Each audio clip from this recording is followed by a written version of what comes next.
Hi friends, we're here again reading some more stories. We are still working in the reading genre of traditional literature. So last week we did a tall tale.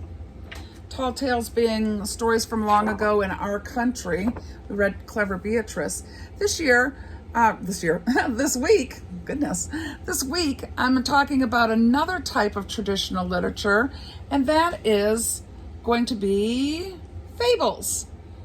Fables are also stories that have been told for many, many, many years. Some people say a couple thousand years. And they've been handed down. And they're short stories, though, very short stories. And they're made to make you think that there's a moral or a reason, a lesson in the story. Like, why was the story told? Some of them you probably know and you didn't even know they were called fables. So here are just a couple examples, and then we'll read some. The Dog and the Wolf. The Frog Prince. The Boy Who Cried Wolf, which is probably one of the most well-known ones. The Crow and the Pitcher. The Country Mouse and City Mouse. The Fox and the Grapes. And there are several more, but we'll stop with show you those few. And let's read one. Let's read probably one of the most popular. The other one I don't have here right now is the one about the turtle, the tortoise, and the hare, where the tortoise keeps on going and the hare thinks he's so smart he can take a nap. There's a lesson to be taught in that too. So here is, that's another one. The Boy Who Cried Wolf. It says a retelling of Aesop's fables. Aesop was what most people think was a man who lived a couple thousand years ago, and he'd tell these short stories, and so people would think about what the moral or what the lesson to be told is. In fact, it tells a little bit in here, that's our title page, about what a fable is. So here we go. What is a fable? A fable is a story that teaches a lesson. In some fables, animals may talk and act the way people do. A Greek slave named Aesop created some of the world's favorite fables. Aesop's fables have been enjoyed by readers for more than 2,000 years. Wow. Here we go with The Boy Who Cried Wolf. Once upon a time, there was a young shepherd boy. Every morning, the boy took his father's sheep to graze on a mountain pasture outside the village. All day, he stayed in the lonely pasture with the sheep. So they'd go up to get some good, yummy grass. They always had to keep somebody with them, though, because they didn't want any predators to come along and hurt them, like wolves or anything. One day, the boy was bored. He decided to play a joke on the villagers. He ran to the village and cried, "Wolf, help! There's a wolf attacking my sheep!" The kind villagers left their work and came running to chase the wolf away. So different people in town, the baker and all kinds of people want to make sure that everybody's sheep are safe, so they come to help. But it was a trick. The sheep were grazing peacefully. There was no wolf. So the boy thought that was pretty funny to get them to come out there for no reason. The boy laughed. How easily he had fooled them.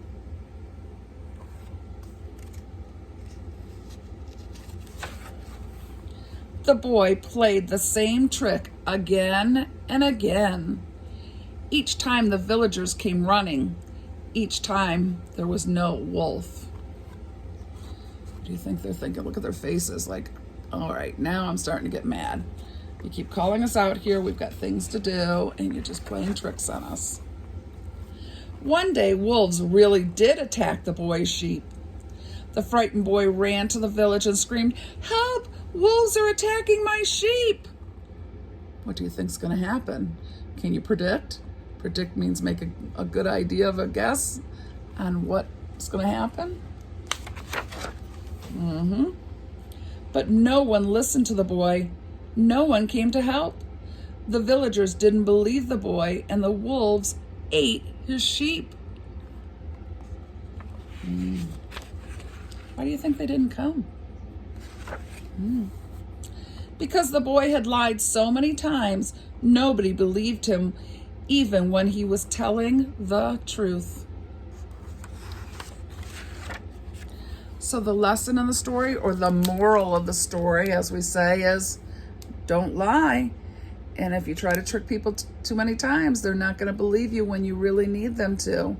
So that was a good lesson for the boy who cried wolf. Sometimes you'll hear people just say, don't cry wolf. You'll be like, what do you mean, don't cry wolf? This is the story they're talking about. Don't keep saying that if you don't mean it, because people won't believe you when you really need them to. It's what they mean by don't cry wolf. So that was a fable. There are other fables. There is, let's see. Let's read The Frog Prince. We'll do one more real quick. See how quick they are? So The Frog Prince, again, a retelling of Grimm's fairy tale. Oh, that's a fairy tale. How did I get in with my fables? Let's do The Dog and the Wolf. Dog and the Wolf? Oh, we had a dog in that one. How about if we do... Oh, I know, I can't decide. So many good ones. The Crow and the Pitcher, a retelling of Aesop's fable. So in this case, a pitcher they're talking about is a container that, you know, you keep your juice or water or whatever, and not a picture on the wall, but a pitcher that you keep liquid in. And there's our title page. Again, this says the exact same thing about what a fable is, so I'll skip that this time. There was once a thirsty crow. She had flown a long way looking for water. Very thirsty, no rivers around. The thirsty crow saw a pitcher of water and flew down to drink. The pitcher had only a little water left at the bottom.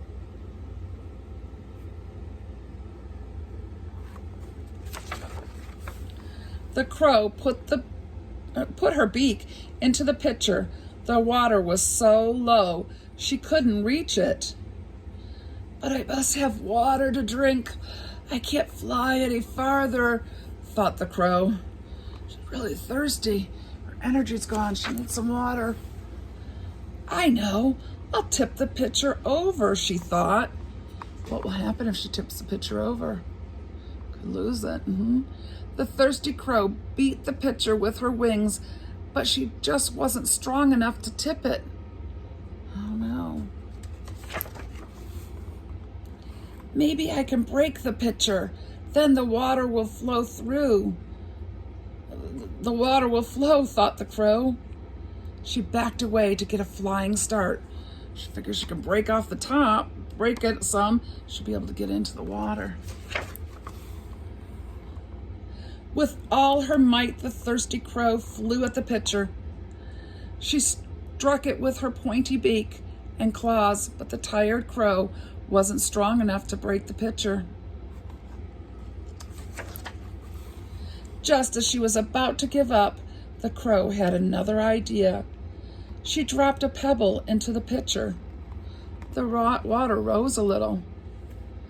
She dropped another and another. With each pebble, the water level rose more. It came up and came up. Have you ever been in a bathtub? Before you get in the bathtub, you see the water level, but the weight of your body when you get in, the water level comes up. That's what she's thinking she can do. Keep putting heavy stuff on the bottom and it pushes the water up. Soon the water reached the brim, the edge, the top. The crow drank until she was no longer thirsty.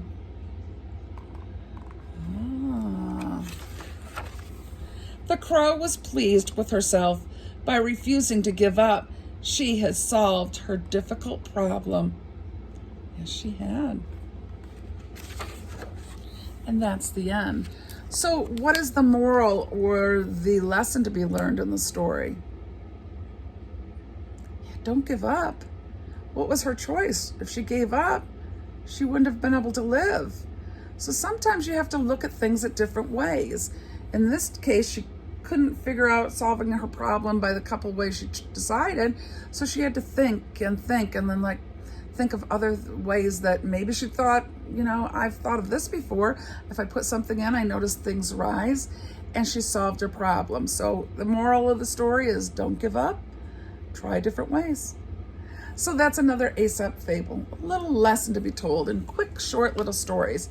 If you enjoyed those, you might want to check some of those out at the library. They are fun to read, and I hope you enjoyed that. And we'll see you next time, and we'll read some more stories. Have a great day.